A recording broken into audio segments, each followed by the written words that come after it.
Thank you. How's the volume on this? Too loud? It's good? All right, cool. So first of all, I want to say thank you to the last panel. I think that was extremely powerful, and I learned a lot out of it, and I hope that we all take it upon ourselves to do something about the situation that's currently plaguing us Hindus across the world. So thank you. Reject, respect, rise. If there are three ideas you take away from this talk, it is this: reject, respect, rise. The topic of my talk this morning centers on responsibility and leadership for worldwide Hindu resurgence. But really, what does that mean to you? The purpose of what follows will be to impress upon you just how very important this idea is, and the drive at the need for us as leaders of this cause to be active and at the forefront of the Hindu Dharma, so as to provide light in the dark cave we find ourselves in. It's fine. At 15% of the world population, at nearly one Hindu for every 6 human beings, we should be a powerful lot. In no uncertain terms, however, let me be frank and clear. Today's Hindus are disorganized, and with this disorganization comes weakness. If Gandhi had stood by himself on March of 1930 at the Arabian Sea coast, daring to make salt against the British Raj, would the result of his actions been as powerful? No. He needed more than 100,000 people to embrace this exercise with him, for Mumbai and Karachi and a host of other cities to join him. When all was said and done, the remarkable feat of civil disobedience involved millions of Bharatiya and changed the course of the independence movement, and that is the same situation we find ourselves to be in today. We have many individuals in our diaspora that contribute meaningfully to the Hindu Dharma, those of us here included.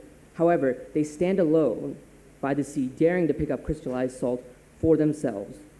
They march alone.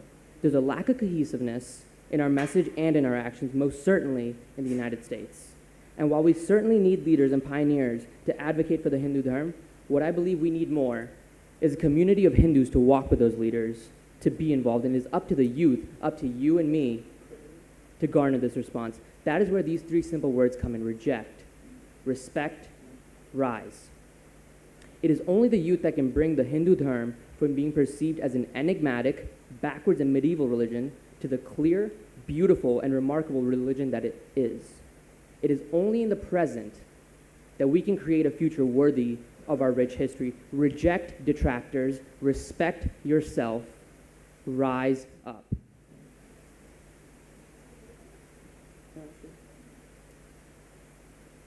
Cool. In the first decade of the 2000s, there was a legal battle between the state of California in America and a group of Hindus, parents. See, California law dictates that in the history curriculum, quote, no religious belief or practice may be held to ridicule, and no religious group may be portrayed as inferior. Simple enough, right? Present each religion without prejudice or malice, mock no religions. However, this dictum was not followed. The textbooks presented the Hindu Dharma in a barbaric way. This line was present in one of the textbook drafts. It's up there. The monkey king Hanuman loved Ram so much that it is said that he is present every time the Ramayana is told. So look around. See any monkeys? Condescending, no? Now imagine a 10-year-old Hindu girl in class when her teacher describes her identity as a monkey lover. She feels neither pride nor acceptance, but rather inferiority and shame.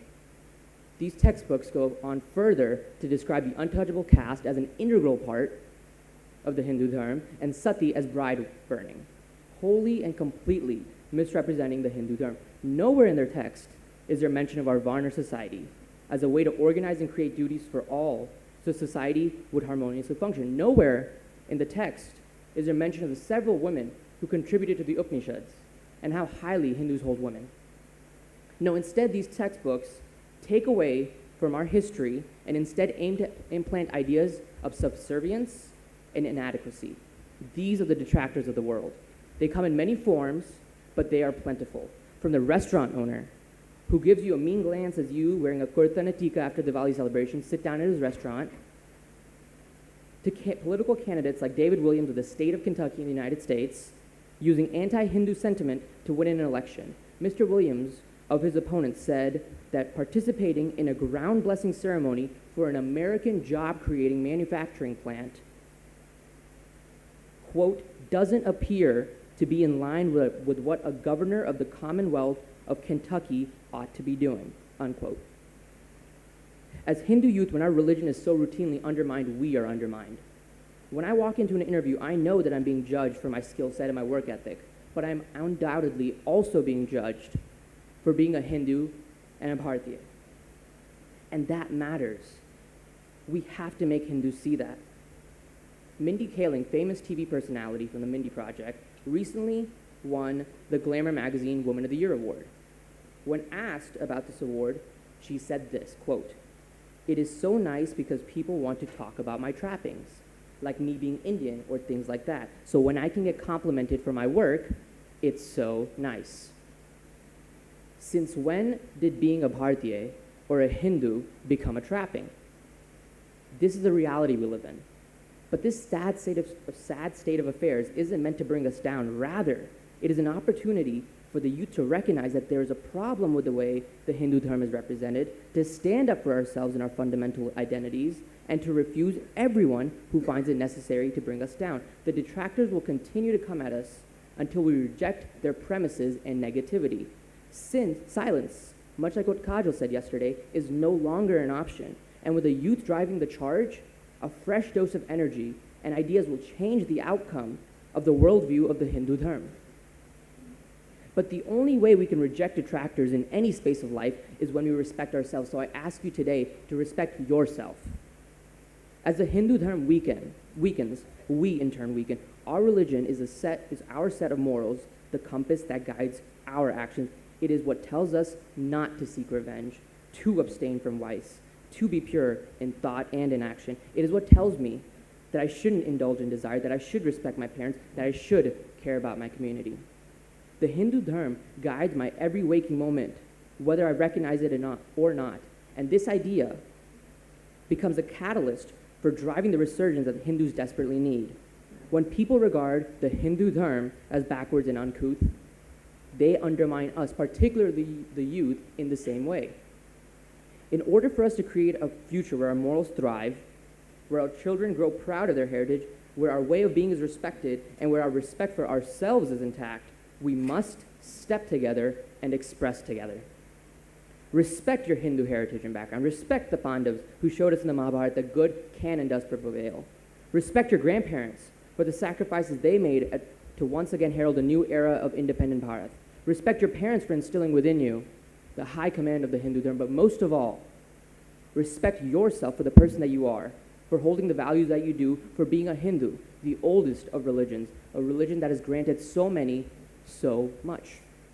Because when you respect yourself, you're respecting the Hindu Dharma, and when there is a sin against the Hindu Dharma, it is a sin against you, and it becomes your dharma to protect the truth. So when your cousin comes home from school to ask you about why we believe in such a ludicrous notion as a monkey god Hanuman that our teacher told her about today, your innate sense of respect towards the Hindu Dharma and towards yourself drives you to organize other Hindus to stop the propagation of these misrepresentations. It is this respect that compels one to rise up against the insidious lies dominating the airwaves, much like what Sachin said yesterday, to rise up against the atrocities that occur against us simply because of our existence.